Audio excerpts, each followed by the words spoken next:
Dear students, good morning. Dear students, हम आप लोगों के लिए क्लास 10th में हिंदी लिटरेचर गद्य खंड में हिंदी के श्रेष्ठ लेखक हैं यशपाल द्वारा लिखित हैं लखनवी अंदाज नामक चैप्टर पर पढ़ा रहे हैं। इस चैप्टर में मैंने आपको पढ़ाया था कि लेखक जब ट्रेन की यात्रा करने के लिए निकलता है तो वह ये विचार करता है कि मैं सेकंड क्लास के डिब्बे का टिकट लूंगा जिसमें बैठ करके अपनी कहानी को लिखने के लिए शब्दों को अच्छी तरह से विचार कर सकूंगा। वहां पर मैं खिड़की के पास में बैठ करके अच्छी तरह से यह विचार कर सकूंगा कि मुझे कहानी जो लिखनी है उसमें कौन कौन से शब्दों को लिखना है। परंतु लेखक जब ट्रेन के सेकंड क्लास के डिब्बे में पहुंचता है तो वहां पर उसे एक व्यक्ति मिलता है जो लखनवी अंदाज में वहां पर बैठा हुआ था। वह व्यक्ति लेखक का स्वागत करता है और लेखक उस व्यक्ति के सम्मुख वाली सीट पर बैठ जाता है। वह व्यक्ति खीरे खाने का शौकीन लग रहा था। उसने खीरे के लिए अपने सम्मुख सजा रखा था। कुछ समय के बाद में उस लखनवी अंदाज वाले व्यक्ति ने तौलिए को लेकर के अपने सम्मुख बिछा लिया और खीरे को अच्छी तरह से साफ करके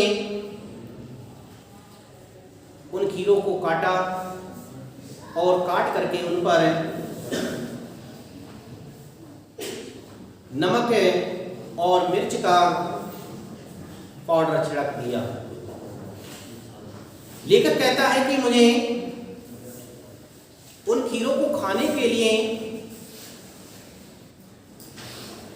एक अंतरात्मा में भावनाएं जागृत हो रही थी कि मैं भी इन खीरों को खाऊं क्योंकि वे खीरे देखने में बहुत ही अच्छी लग रही थी।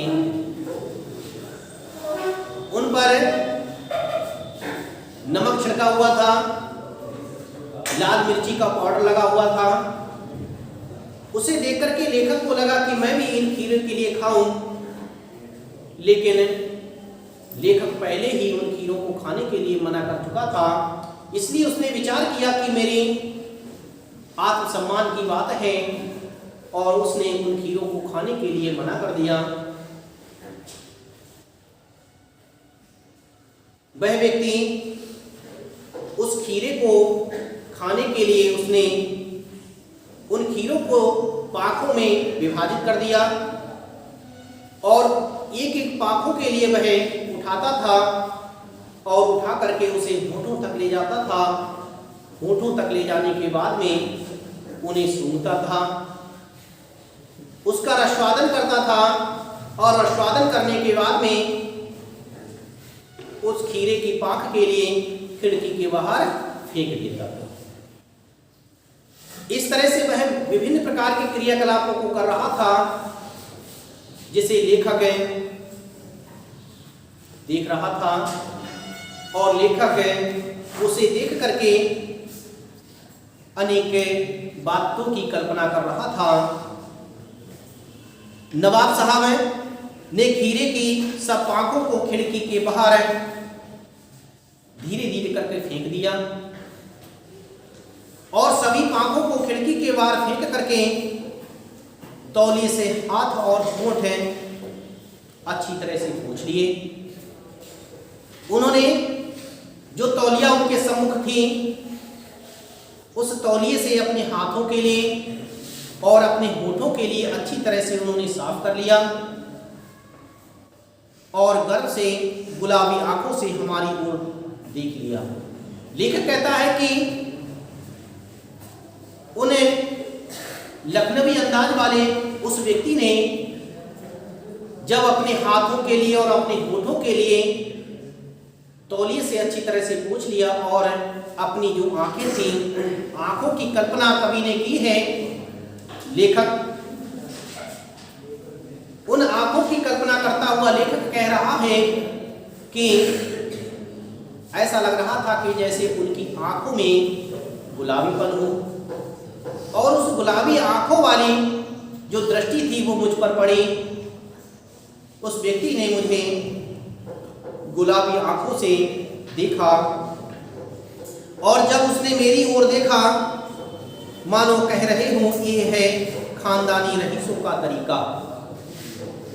उनकी आंखों में ऐसा लग रहा था कि मानो वो मुझे इस बात के लिए समझाने का प्रयास कर रहे हों, मुझे इस बात को बताने का प्रयास कर रहे हों कि ये होता है लखनवी व्यक्ति का अंदाज।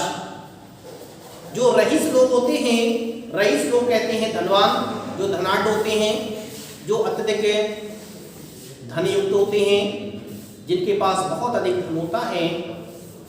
तो एक ऐसा व्यक्ति जो गरीब है और एक ऐसा व्यक्ति जो धनवान है, दोनों के रहन सहन में बहुत बड़ा अंतर होता है।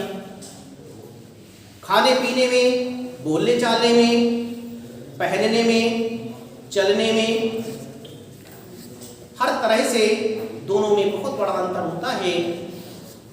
तो लेखक कहता है कि उन्होंने ये सब कार्य किए, उन्होंने धीरे धीरे अपने जो खीरे थे उन खीरों की पाखों के लिए खिड़की से बाहर फेंक दिया और बाहर फेंकने के बाद में उन्होंने तौलिए से अपने हाथों के लिए और अपने होठों को अच्छी तरह से साफ कर लिया।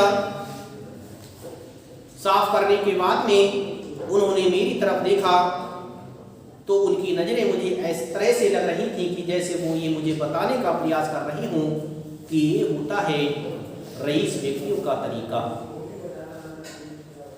ये होता है रईस व्यक्तियों को खाने का तरीका। रईस व्यक्ति किस तरह से खाना प्रारंभ करते हैं, किस तरह से वो खाते हैं, यही है रईस व्यक्तियों के खाने का तरीका। ये उनकी आंखें मुझे समझाने का मानो प्रयास कर रहे हैं। इस तरह से लेखक अनेक प्रकार की कल्पनाएं करता है। नवाब साहब खीरे की तैयारी और इस्तेमाल से थक कर लेट गए। हमें तस्लीम में सिर खम कर लेना पड़ा। तस्लीम में सिर खम करना, सिर खम करना का मतलब होता है सिर खम करना। सिर खम करने का मतलब होता है खम माने झुकाना या झुका लेना। सिर झुका लेना, सिर खम करना का मतलब होता है सिर झुका लेना।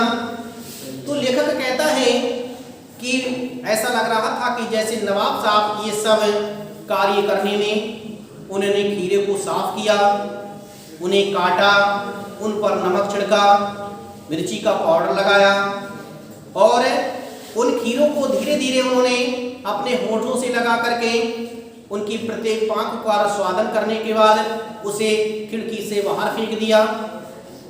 इन सब क्रियाकलापों में ऐसा लग रहा था कि जैसे वो थक गए हों और थकने के कारण वो उसी सीट पर जो बैठे हुए थे उसी पर लेट गए।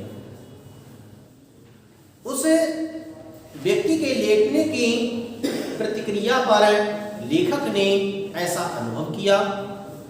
उसने कहा कि ऐसा लग रहा है कि जैसे नवाब साहब थक गए हों, इसी कारण से ये सीट पर लेट गए हों। तो लेखक कहता है कि उनकी तस्लीम में अर्थात उनके स्वागत में, उनके सम्मान में मुझे अपने सिर को झुकाना पड़ा, क्योंकि यदि मैं उनके लिए देखता रहता तो शायद उन्हें अपना अपमान लगता या मुझसे वो रुष्ट भी हो सकते थे। तो इसलिए मैंने अपने सिर के लिए, अपनी नजरों के लिए झुका लिया। ये है खानदानी तहजीब, नफासत और नजाकत। खानदानी तहजीब, तहजीब का अर्थ होता है शिष्टाचार। तहजीब का अर्थ होता है शिष्टाचार, अर्थात शिष्टता से युक्त बात, शिष्टाचार। जो उनकी तहजीब थी वो इस बात के लिए साबित कर रहे थे कि यही है जो खानदानी रईस होते हैं उनकी तहजीब, और नफासत कहते हैं स्वच्छता के लिए। नफासत शब्द का अर्थ होता है स्वच्छता। वो ऐसा लग रहा था कि जैसे वो इस बात को स्पष्ट कर रहे हों कि हमने किस तरह से स्वच्छता के कार्य किए। और अगला शब्द है नजाकत। नजाकत कहते हैं कोमलता के लिए। नजाकत जो होती है वो कोमलता होती है। इस तरह से लेखक कहता है कि उन्होंने इस तरह से हमें दिखाने का प्रयास किया था कि यही है खानदानी तहजीब, खानदानी शिष्टाचार, नफासत स्वच्छता और नजाकत कोमलता। इस तरह से लेखक ने उन नवाब साहब को देख करके अपने मन में विभिन्न प्रकार की कल्पनाओं के लिए किया था। लेखक इस तरह से विभिन्न प्रकार की कल्पनाएं वहां पर बैठ करके उन नवाब साहब को देखता हुआ कर रहा था।